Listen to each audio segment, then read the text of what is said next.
Hello అండి, అందరికీ నమస్తే. అందరూ బాగున్నారా? నేను బాగున్నాను. మీరు కూడా బాగుండాలని మనస్ఫూర్తిగా కోరుకుంటున్నా. ఈరోజు మన రెసిపీ బీనీస్ ఫ్రై అండి. పిల్లలు కూడా ఎంతో ఇష్టంగా తింటారండి. ఒకసారి నా స్టైల్లో ట్రై చేయండి. ముందుగా ఇలా స్టవ్ వెలిగించుకొని గిన్నె పెట్టుకున్నాను. గిన్నె కొంచెం వేడైన తర్వాత ఒక 2 స్పూన్ల ఆయిల్ వేసుకోవాలండి. ఈ ఫ్రైకి కొంచెం ఆయిల్ ఎక్కువగా పడుతుందండి. అందుకని కొంచెం ఆయిల్ వేసుకొని ఆ తర్వాత ఇది కొంచెం వేడి కావాలండి. ఆయిల్ వేడైన తర్వాత ఇలా 2 పచ్చిమిర్చిని సన్నగా కట్ చేసి వేసుకుందాము. ఆ తర్వాత ఒక 2 ఆనియన్ని కూడా సన్నగా కట్ చేసి ఇలా వేసేసుకోండి. వీటిని కూడా కొంచెం సేపు మంచిగా ఫ్రై అయ్యేలాగా కలుపుకోవాలండి. మన వీడియోస్ ఇన్ని రోజులు లేట్ కావడానికి కొంచెం నా ఆరోగ్యం బాగాలేదండి. అందుకని వీడియోస్ రావట్లేవు. ఇప్పటి నుంచి రోజు పెట్టడానికి ట్రై చేస్తానండి. చూడండి, ఆ తర్వాత ఇలా కొంచెం కల్లెమాకు కూడా వేసుకొని కలుపుకోవాలి. ఇలా కల్లెమాకు కూడా కొంచెం సేపు ఫ్రై చేసుకోవాలండి. చూడండి, ఇవి ఇలా కొంచెం ఫ్రై అయిన తర్వాత నేను ఇక్కడ 1/2 కిలో బీనీస్ తీసుకొని ఇలా సన్నగా కట్ చేసి వేసుకున్నానండి. ఇలా సన్నగా కట్ చేశానండి.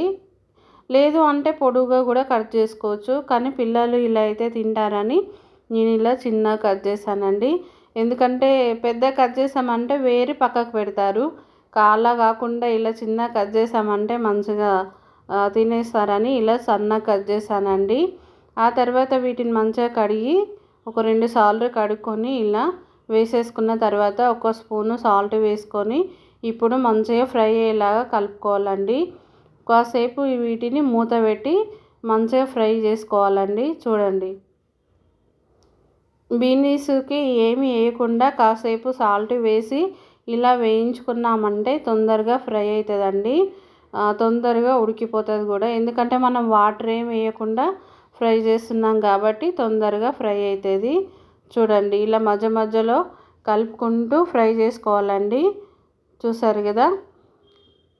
చూడండి, బీనీస్ ఈ కలర్ వచ్చేంత వరకు మనం కొంచెం సేపు ఓపిక్గా ఫ్రై చేసుకోవాలండి. టేస్ట్ కూడా చాలా బాగుంటుంది. పిల్లలు కూడా ఇష్టంగా తింటారండి.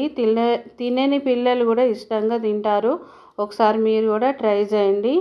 అవి మంచిగా ఫ్రై అయిపోయాయి కాబట్టి ఇప్పుడు ఇందులో 1 స్పూన్ అల్లం వెల్లుల్లి పేస్ట్, అలాగే 1 స్పూను పసుపు కూడా వేసుకొని వీటిని కూడా మంచిగా కలిపేసుకోవాలండి. అల్లం వెల్లుల్లి పేస్ట్ కూడా పచ్చివాసన పోయేంత వరకు మంచిగా వేయించుకోవాలి. చూడండి, ఒక సిస్టర్ కామెంట్ పెట్టింది, అక్క వీడియోస్ ఎందుకు పెట్టట్లేదు, మీ రెసిపీస్ అన్నీ మిస్ అవుతున్నాము, వీడియోస్ పెట్టండి అని పెట్టిందండి. Thank you sister. ఆరోగ్యం కొంచెం బాగాలేక పెట్టలేదండి. ఇప్పటి నుంచి రోజు పెట్టడానికి ట్రై చేస్తాను. చూడండి, ఆ తర్వాత ఇలా ఒక టమాటా కూడా వేసుకొని కొంచెం మగ్గిన తర్వాత 2 స్పూన్ల కారం వేసుకొని కూడా వీటిని కూడా మంచిగా కలిసేలాగా కలుపుకోవాలండి. కారం కూడా కాసేపు ఫ్రై అయితేనే టేస్ట్ బాగుంటుందండి. అందుకని ఇలా మంచిగా కలిపేసి మూత పెట్టి కాసేపు మగ్గనిద్దాము. చూడండి, ఇలా కలుపుకొని మగ్గనివ్వాలి. ఈ రెసిపీ మీకు నచ్చినట్లయితే లైక్ చేయండి, షేర్ చేయండి, మన ఛానల్ని సబ్స్క్రైబ్ చేసుకోండి. మీరు ఒక లైక్ ఇవ్వడం వల్ల ఇలాంటి వీడియోస్ ఎన్నో తీయాలనిపిస్తుంటుందండి. మీరు ఒక లైక్ ఇవ్వడం వల్ల ఈ వీడియో మరికొంతమందికి షేర్ అవుతుందండి. ఒక లైక్ చేయండి. చూడండి, ఇలా మూత పెట్టుకుంటూ మధ్య మధ్యలో ఇలా కలుపుకుంటూ ఫ్రై చేసుకోవాలండి.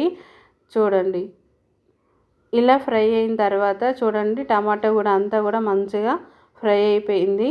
ఇప్పుడు ఇందులో కొబ్బరి నువ్వుల పొడి అండి.